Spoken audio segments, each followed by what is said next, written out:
Fellow-litas. We are trying something a little bit different today because once again, I did not have the energy or the smoothness of skin to put on makeup and film a coordinate video today. Apologies if my camera situation seems to be a little bit freaked out. I'm trying one of these new automatically tracking tripod things. So if I go over here, it like follows me, and if I go over here, it follows me. Apologies in advance if that gets a little wonky weird. Today, I will be doing a public service for all of the plus size Lolitas out there who find themselves buying and selling on LaceMarket. LaceMarket is the #1 place to buy and sell Lolita secondhand right now. The majority of users are just independent people who bought something that they no longer want. And if you are a plus size Lolita, you know the struggle is real. You go on LaceMarket and you try to filter for things that are plus sizes, and whatever somebody decides is plus size is completely subjective. There are no specific guidelines, and what is out there can be very misleading, vague, or just inconclusive. Recently, LaceMarket changed their categorization a little bit. It used to be that sellers would have a checkbox option for plus size friendly. This would yield all sorts of weird results, from people saying that headwear and accessories like purses were plus size friendly, which was just misleading because those things aren't size specific and they were just taking advantage of plus size people's desire to get more eyeballs on their listings. More recently, LaceMarket has categorized things into groups of measurements, so up to a certain size and within those size ranges. While this is a huge improvement in a lot of ways, it's also not enough in my personal opinion. I appreciate that the LaceMarket staff is doing their best to try and rework the system to make it more friendly for plus size people, but as it stands right now, once you get above a certain threshold of size, specifically a 44-inch bust or above, it all gets kind of grouped together. We're still seeing people that are posting things that have a maximum of 100 centimeters at the bust and they're calling it plus size. And at least to me, this is frustrating beyond belief. And today I want to go over some pieces that I am planning on selling for my wardrobe, and I'm going to show you how I confirm the measurements if a brand has listed them, or how I take custom measurements when a predetermined set of measurements is not available. So I'm going to start with this beautiful Ellie dress and capelet set by Metamorphose, which I'm not gonna lie, I just bought it because it's called Ellie. Like, I'm Ellie Vyra, I could not resist. It's so beautiful and plus size friendly, but I just don't see myself wearing it, so I really want to get it into a good home, and that requires making a really great LaceMarket listing. I have a very specific process when it comes to listing things, and today I wanted to show you that process because I think there is a lot to be desired in terms of how the average seller lists their things on LaceMarket. I keep track of everything I buy and sell on LaceMarket, and I'm very happy to say that I've never taken a substantial loss. I believe that is because I take very thorough measurements and post very specific photos. So today we're gonna say goodbye to the Ellie dress set. We're gonna take some beautiful photos, and then I will finally be listing my Piero blouses by Kaneko that I had modified because they are all fixed up and ready to go, and it is time to say goodbye to them as well. So step one that I've already done is I laid out a flat, nice piece of eye-catching yet neutral fabric down across my bed. I'm one of those people who has a super duper pet peeve for seeing somebody's brand haphazardly splayed out on their wooden floors, or even worse, carpet or obvious rug. This is a slightly pearlescent metallic spandex, so it's got a little bit of rainbow when it catches the light. For me, this is my dedicated backdrop fabric, and I lay all of my pieces out on it because I want it to look professional and clean, and I keep it off of the floor and on my very large bed. Because I have a king size bed, I can do this, but if you don't have a king size bed and you need more space to lay your stuff out, you can use the floor, but please, please, please put something down beforehand. If you have pets and you're putting your stuff on the floor, even if you say, I keep my pets away from my closet, I just can't trust that there's not going to be pet dander or dirt or whatever on your floor. I don't know if you take your shoes off inside or not, so try to find something, even if it's a bed sheet, try to find some large, clean piece of fabric to lay out before you get started. So this is a 3-piece set. First thing I'm going to do is take all of the pieces and separate separate them out. So I've got the JSK right here. I'm going to lay it down flat. And one thing I really like to do that I learned from flat lays, take the waist ties if they're there and just lay them flat in a zigzag position. So you can see the entirety of the waist tie within the photo frame and there's nothing really obstructing it, but you're also not obstructing any other part of the dress. So I just try to do that as symmetrically as possible on both sides. If there's any sort of ribbon that I've been leaving untied because I don't want it to have any creases, just loosely tie it to give people a sense of what it will look like. Then you want to make sure that the skirt is splayed out as nicely as possible. Look for areas where like tiers of lace might get a little folded over. Make sure that's all pressed flat. And from experience, my items sell much better when I do this because it gives people an idea of the volume of the skirt. Whereas if the item is hanging from a hanger or put on a dress form without a petticoat, you wouldn't necessarily be able to tell. If I've got the tag still intact, I try to make sure that the tag is visible from the proof photo. And then when it comes to sets with accessories, this one's got a capelet and I also have the matching bonnet. I put them up at the top. And the same principles apply here. People care about the main piece more than they care about the secondary pieces. So just make sure that if you have to layer things on top of each other, the main piece is what's overlapping on top of the accessories. So now I'll take the bonnet. If it's got two different views, you can kind of decide which view you want to be up. I'm going to lay the bonnet out right here. I'm going to layer the bonnet on top of parts of the dress, but make sure that the main piece is still the focus and that nothing is obstructing the tags. And now it is all laid out and ready to be photographed. Usually I'd use my phone for this, but my phone is currently occupied as my camera, so I'm gonna use my iPad. So you wanna get as far out and wide as possible and then just shoot down directly from above. So for this, I am getting out my trusty step ladder. You can also use a chair, but please be careful. I do not condone any dangerous behavior here. So for this, you just wanna get the entirety of your sheet in the view, and then while it's still splayed out, you grab some detail shots. Now I'm gonna set some of the accessories aside and focus on just the main piece on its own. So I'm taking the bonnet away, and I'm taking the capelet away. So now with just the main piece on its own, I'm headed back up onto the stepladder to get some more shots. So now what we do is we flip the main piece over. There's always a chance that when you're seeing just one side of an item that the seller is being intentionally deceptive. I'm not the only one, I'm sure, who has gotten something on LaceMarket from what we thought was just a vague listing that turned out to be vague intentionally to hide the incredible amount of damage that was done to the piece. So here we want to continue to showcase the best attributes of the dress, but we also want to show that we have nothing to hide. That the shirring is in good condition, that the buttons are all present and accounted for, there aren't any stains. We're trying to make sure that everything is in the view, that the skirt is laid out nice and full, that it's taking full advantage of the backdrop space, everything lying flat, and that you're seeing opposite views of everything. So opposite end of the straps, opposite end of the tag, opposite end of the entire dress, and even opposite ends of things like waist ties. And now up again we go. Grab some quick back detail shots. And now let's add the accessories back in, showing their opposite sides as well. This time we're putting the front side down. Another thing you'll probably want to pay attention to while you're taking your proof photos is stuff like what time of day it is and what kind of light you're using. The darker your image is overall, the harder to make out the details are, and the more yellow and off color it seems, the harder it will be to sell. And you can correct those things, but if you correct them incorrectly, you could actually be doing more harm than good because your photos might look tampered with, and that's never good either. So now that everything's all laid out, up we go.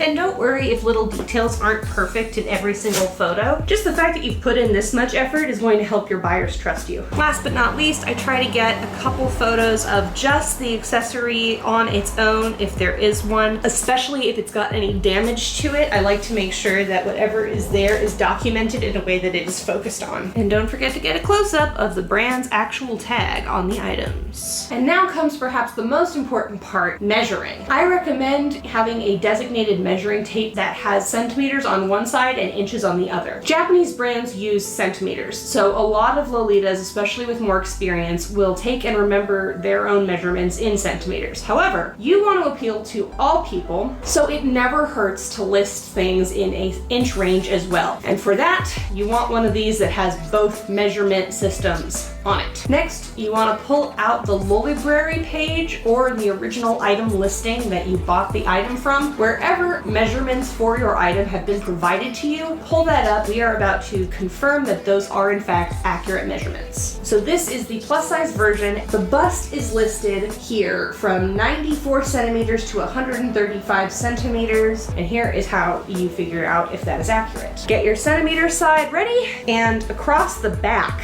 measure in the middle point across the same row of shirring. This here says 41. So 41 times 2 is 82. And that would tell me that at least through the middle of the back, 82 is actually the most relaxed this will go. However, with shirring, you know that you want a little bit more give. So saying that 94 is the minimum isn't inaccurate. It just means that this dress can, in theory, be worn by people who are even smaller, especially when you consider that it's got waist ties. Then, to determine the max measurement, hold on to one side and stretch it as far as it'll go on the other. Be gentle though, especially if your item is new with tag. So here I'm seeing about 63 centimeters at the top. 63 times 2 is 126 centimeters. So the fact that this says that it goes to 135 centimeters, we can't really confirm what it will actually look like at that size. So for this dress, I'm going to be including the measurements stated on the Meta website, but I'm also going to say that when I measured it personally, I found that the max topped off at about 126 centimeters, and that I would recommend it for 126 centimeters or less. This helps cover you in case somebody who's at the upper end of those measurements does decide to buy this dress. You posted a warning, and if it doesn't end up fitting them for whatever reason, you really can't be held liable. Having this extra information will make people more confident in placing an order through you. Now the waist was listed as 82 centimeters to 125 centimeters. That seems like what we were measuring for the bust. There's a good chance that this wasn't actually patterned as much of an hourglass as it was supposed to be. We can also confirm things like skirt length. So the skirt length was listed as 69 centimeters plus frill, and that does seem to be accurate, but they're judging the frill as this entire piece here. So when you say including the frill, it's 80 centimeters of a skirt. That's actually a lot more information because the difference is almost 10 centimeters. But you want to know what wasn't included on the Metamorphose website? Shoulder width.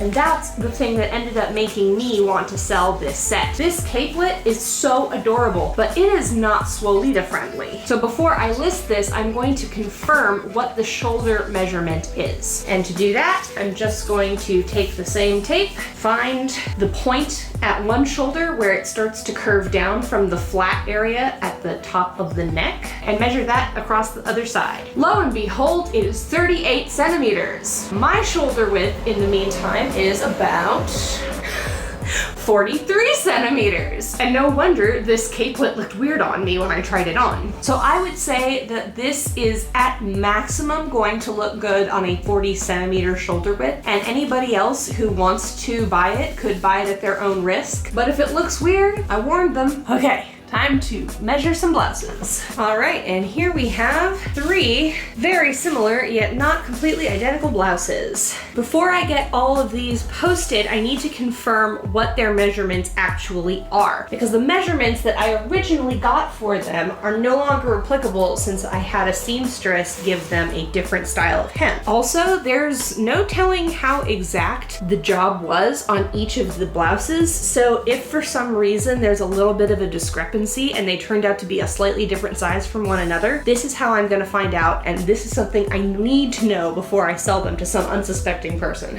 So the layout principle is the same. I'm not gonna need nearly as much room because obviously this is just a blouse and not an entire dress set. I'm still going to try to make sure that everything is flattened out and presented in its best light. There we go. And for something like this, I wanna get details that I think are important. So a view of the collar, a view of the seams where the modification occurred, a look at the sleeve area. Now I will flip it over. Now this blouse looks really similar from the front and the back, so I'm going to try and focus on the areas where it's slightly different. I'm gonna grab a picture of the tag here, and since it's got this button closure up at the top, I'm gonna grab a detail shot that shows that. Now we get to the measurements. So the first thing I want to do is measure where it was tightest on me, which I've determined to be the limiting factor. I've already sold the other blouse that was identical to this that got damaged when I tried it on, and when I tried that one on, the place where it was most tight was right in my underarm, which I would call the overbust measurement. So that is the first thing I'm going to double check. So I measure from the armpit to the armpit, and that is 55 centimeters. So we'll call that 110 centimeter bust. And that is the absolute maximum for this bust. This cannot go any higher. It is not shirred. It will not survive that.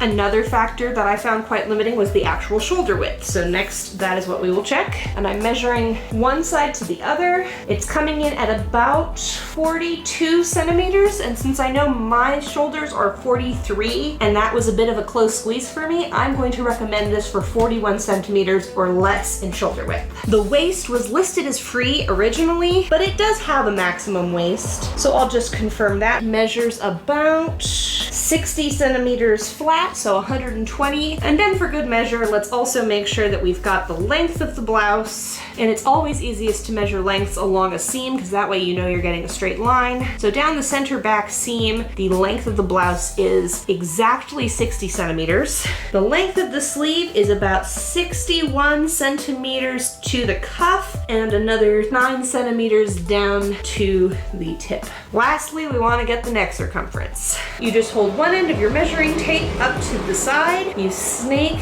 the measuring tape around. 19 inches or 48 centimeters is the maximum that this neck has to go around. Your neck should be less than 45. All right, we've got those measurements listed. Let's take a look at the next one. This one was the one I was most excited about, and it absolutely breaks my heart that I cannot wear this. If you want this blouse, check out my LaceMarket. Hey! Let's get some photos.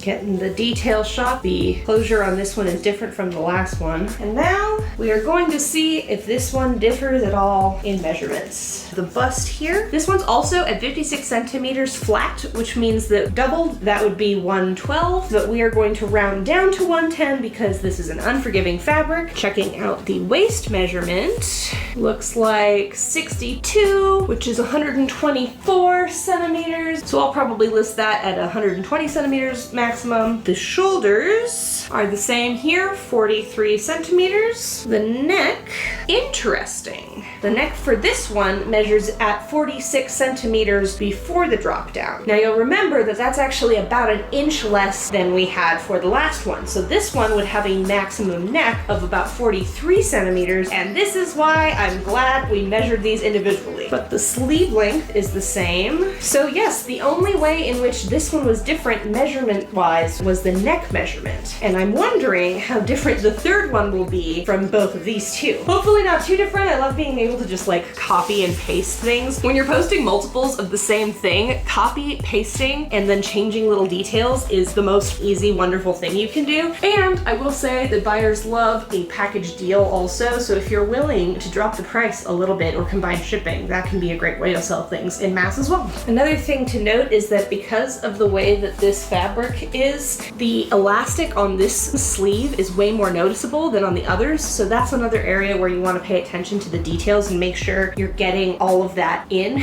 So I do think this one might actually be a little bit bigger. It's weird. I'm having a little bit more trouble taking these photos, and I can't tell if it's like a little bit wider. Maybe the sleeves are fuller. Sleeve width is another thing you should always include when you're listing things. The maximum amount of stretch at the edge where it will be constricting with elastic if it's flexible, providing a size range for elastic sleeves and a up to certain amount range for where the sleeve is widest is really helpful for people like me with big biceps. And now to see these measurements. What? 67 times 2. I'm really glad I just took these measurements, because while the other ones were supposed to have been custom sized to fit me and ended up not being custom sized and were just the regular size, which didn't fit my plus size measurements, ironically, the only blouse of the bunch that I didn't try on in my previous 2 videos, because I was scared of ruining it, is much bigger. Okay, no, like literally. So the other ones had a bust of about 110 after the edits. This one was edited too, and I'm measuring it at the same spot in the underarms, and this one, instead of 56 centimeters across, it is 67 centimeters across. That's over 130 centimeters, y'all. I think this might fit me. Hold on 1 minute, okay. It fits! I cannot believe it, but it fits me so well. Oh my God. I mean, it's big even, it's roomy. I can wear this. The only blouse of the 4 that I never tried on was the only one that would fit me. I cannot believe it. This is plus size friendly and it is Lolita friendly. However, this is still after I had it modified to have French seams. I am really nervous in this. Like, I don't want to run around screaming and throwing my hands over my head just yet, because I do want to treat all the seams with fray stay so that there's less of a chance of the fabric breaking on me, but I have my dream blouse. I get to keep this. I will not be selling this. I mean, I can't believe it. I am just so happy. This, looking at myself in the viewfinder right now, this is what I wanted. Like, when I bought the blouses initially, when I bought those first 2, this is what I expected them to do. What a weird, spectacular thing to come out of this video. Oh my God, I almost sold this at a loss. Okay, y'all, learn from me. Measure things, get good at measuring things, and then trust those measurements. Everyone deserves to wear something that makes them feel like how I'm feeling right now. No makeup, no coordinate, frilly neck, giant shoulders. So happy, so happy. I think I'm gonna go change and film a conclusion. I cannot believe I did this. Well, what can I say? That was an exciting adventure. I wanted to make this video because I'm doing a closet cleaning and also hopefully disseminate some information that other Lolitas find helpful or useful in selling things and or buying things. Because when you see a very vague listing on LaceMarket, you are well within your rights to ask for more measurements, and it is really up to the seller. The onus is on them to know what those measurements mean and to take them with accuracy. So I made this video in the hopes that people who watched it would get better and level up their listings. All I wanted was to improve the overall quality of LaceMarket's listings, both in the regular and plus sizes. I was hoping that by making this video, it would become more commonplace for people to take more detailed measurements, to get better photos of their items. I figure this is especially important for older releases that often had a minimum measurement, but not a maximum measurement. And when people list that as plus size friendly, but don't provide a max bust or waist measurement, it is a personal pet peeve of mine. And most importantly, perhaps, to stop putting things on their dirty carpet. More so than anything else, I hope that what you've taken away from this video is that taking your own measurements is completely invaluable. And I hope that this levels up your LaceMarket game. And just because something doesn't work for you or doesn't spark joy for you anymore does not mean that it's not going to make somebody else feel like the most beautiful creature in the whole world. And that is what we are in this for. That is what we are going for. And that is how I feel in that pink monstrosity of a blouse. That said, never in a million years would I have dreamed that this would be happening. Like, I had completely given up on ever wearing the Piero blouse. I saw that Kaneko had done a re-release, but I just don't trust that it's not going to have the same issues that the first batch of blouses had. And besides, it only came in darker colors. I didn't place the order, and I really thought that was it. And I get to wear it. And I guess at some point I'm gonna put together that wrapping heart coordinate that I've been aching to wear for forever. The thing that I find the most embarrassing about all of this, and the thing that I find the most wild, in that first video, I could have avoided so much heartbreak and so much expense if all I'd done was reach out for that last blouse and tried it on. And that was back in like November of last year when I first started this channel. Like that was one of my first videos. And I was this close to getting to wear the blouse of my dreams all this time. But instead I had a very humiliating experience having my blouse rip on camera. I went on a body positivity rant and I spent $50 per blouse to get the roll hems added, only to have them not fit. So yes, maybe that was a little weird and anticlimactic. Thank you for going on this journey with me. If you are still watching, I really appreciate it. Now I'm gonna do all my calls to action. If you found this video helpful or learned something that you think you can apply to your future sales on LaceMarket, please give this video a thumbs up, and please also share this video far and wide with anybody who you know who needs to level up their LaceMarket game. There are a lot of listings on that site that say they are plus size friendly, but only go up to a 98 centimeter bust and only show one grainy, tilted to the side, blurry, undescriptive image of a dress that came out in 2004 and has been worn several times, and the only thing listed are the Lolita measurements, and it only lists the minimum measurements. Like, we have all seen these listings, and if you have a friend who has been posting listings like that, it is your responsibility to get them to correct their ways. Friends don't let friends be bad sellers on LaceMarket. Share this video for the community. Hopefully it will help some people out. And then we will all rejoice and benefit from the beautiful photos and the accurate descriptions and measurements on LaceMarket. Hallelujah! All right, I think that is all the time I've got. Thank you for bearing with me and joining me on that crazy journey. I've been Ellie Vyra. You have been a fabulous support system, and I absolutely could not have made it through this Piero blouse 3-episode ordeal without you. Thank you again so much for watching, and I will see you in the next video, whatever that may be. Until then, bye!